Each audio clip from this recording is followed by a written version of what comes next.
ہم 2 دنوں سے خبریں دیکھ رہے ہیں کہ مولانا فضل الرحمان صاحب جو ہیں وہ لیول پلینگ فیلڈ کی شکایت کر رہے ہیں. وہ یہاں تک کہہ رہے ہیں کہ انتخابات 2-4 دن یا کچھ دن اگر آگے ہو جائے تو بہتر ہے. جاننا ہم یہی چاہیں گے کہ کچھ دن جو انتخابات ہے آگے کر کے کون سی لیول پلینگ فیلڈ مولانا صاحب کو مل جائے گی اور آخر ان کا لیول پلینگ فیلڈ کو لے کر کے شکوہ کیا ہے؟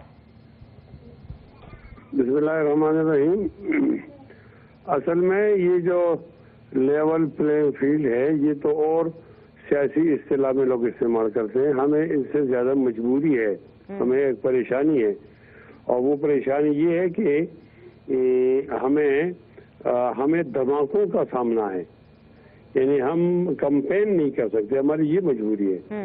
آج کی خبر ہے کہ باجوڑ میں ہمارے صوبائی کے امیدوار اس کے قافلے پر حملہ ہو گیا, اور کل پرسوں آپ نے دیکھا کہ مولانا فضل الرحمان صاحب کے قافلے پر حملہ ہو گیا. جہاں سے مولانا فضل الرحمان صاحب بلانگ کرتے ہیں وہاں ہفتے کے اندر 7 دنوں میں 5-6 بم دھماکے ہوتے ہیں. یہ ٹانگ کا علاقہ ہے اور ڈر اسماعیل خان کا علاقہ ہے. اور پھر باجوڑ میں آپ نے پچھلے دنوں دیکھا کہ ہمارے ورکر کنونشن پہ حملہ ہوا, 50 لوگ شہید ہو گئے اور 135 زخمی ہو گئے. اس طرح بلوچستان میں حافظ حمداللہ صاحب پر بھی حملہ ہوا. اور ابھی تازہ خبر ہے کہ مولانا فضل الرحمان صاحب کے بیٹے کو حکومت نے لیٹر کیا ہے کہ آپ کو تھریڈ ہے اور آپ کمپین نہیں کریں. اور اس سے پہلے جب سرفراز بگٹی صاحب وزیر داخلہ تھے تو انہوں نے لیٹر کیا تھا مولانا فضل الرحمان صاحب کو کہ آپ کمپین نہ کریں, آپ کے خلاف تھریڈ ہے. اب جب ہمارے خلاف تھریڈ ہے اور ہم باہر نہیں نکل سکتے تو یہ سوالات بہت بڑا سوال نہیں ہوگا الیکشن پر کی کس طرح کا الیکشن ہے. اس میں تو ایک لیڈر کو اور ایک پارٹی کو بالکل اگنور کر دیا گیا ہے. اب اگر ہمیں اگنور کر کے اور ہمیں شامل نہ کر کے انتخابات کو صاف و شفاف کہا جا سکتا ہے تو یہ لوگوں کی مرضی ہے. ہمارا حق حاصل ہے کہ ہم زندہ رہیں, اور ہمیں حق حاصل ہے کہ ہم محفوظ رہیں, اور ہمارے سامنے بے نظیر بھٹو وغیرہ کی مثالیں نہ لی جائیں. میں یہ حق رکھتا ہوں آئین پاکستان کے حوالے سے کہ میں بحفاظت جلسے کو جاؤں اور بحفاظت واپس آؤں اور میرے جلسے پر کوئی بم دھماکہ نہ ہو. تو ہم تو یہ چاہتے ہیں.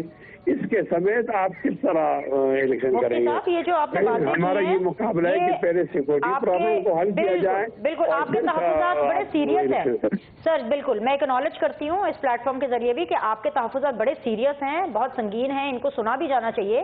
لیکن پھر ایک سوال یہ بھی اٹھتا ہے نا کہ پوری تیاری ہوئی بھی ہے اور انتخابات جو ہیں وہ 8 فروری کو ہیں, اور جو سپریم کورٹ ہے وہ تو کہہ رہا ہے یہ تو پتھر پر لکیر ہے. اور پھر اس چیز کی کیا گارنٹی ہے کہ جب بھی انتخابات ہوں تب ہر ایک کے لیے جو سیکیورٹی کے پوائنٹ آف ویو سے جو ہے وہ ماحول سازگار ہو؟ کسی نہ کسی کو کبھی نہ کبھی کوئی نہ کوئی پرابلم تو رہتی ہے سر. جی سر. بینش آپ ذمہ داری اٹھاؤ نا. آپ کے لیے انتخابات اہم ہوں گے, میرے لیے تو مولانا فضل الرحمان اہم ہے. آپ کے لیے آپ کا یہ پروسیس عمل ضروری ہوگا. میری تو اگر مولانا فضل الرحمان صاحب خدا نخواستہ نہ ہوئے تو میں ان انتخابات سے کیا کروں گا؟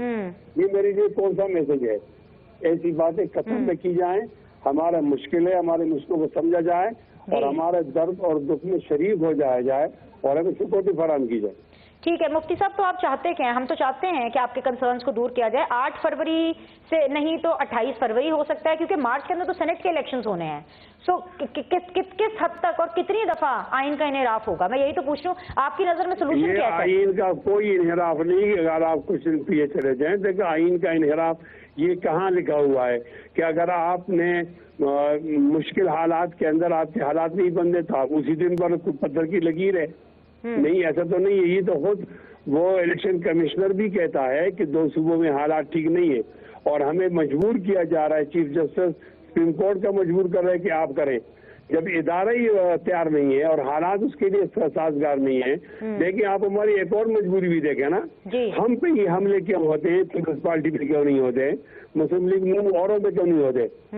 جو لوگ حملے کرنے والے ہیں وہ ہم پہ دباؤ ڈال رہے ہیں کہ آپ جمہوریت چھوڑ دیں, آئین چھوڑ دیں اور آپ یہ انتخابات چھوڑ دیں اور آپ جہاد کی طرف آ جائیں. اگر ہم ان کی بات مان دیں, جہاد کی طرف جاتے ہیں تو گلی گلی میں کوچے کوچے میں لڑائی ہوگی. ہم ان کے مقابلے میں اپنے ملک کے ساتھ کھڑے ہیں اور اپنے آئین کے ساتھ کھڑے اور اپنے قانون کے ساتھ کھڑے، پاکستان کے ساتھ کھڑے، جمہوریت ذرا سنیں کھڑے۔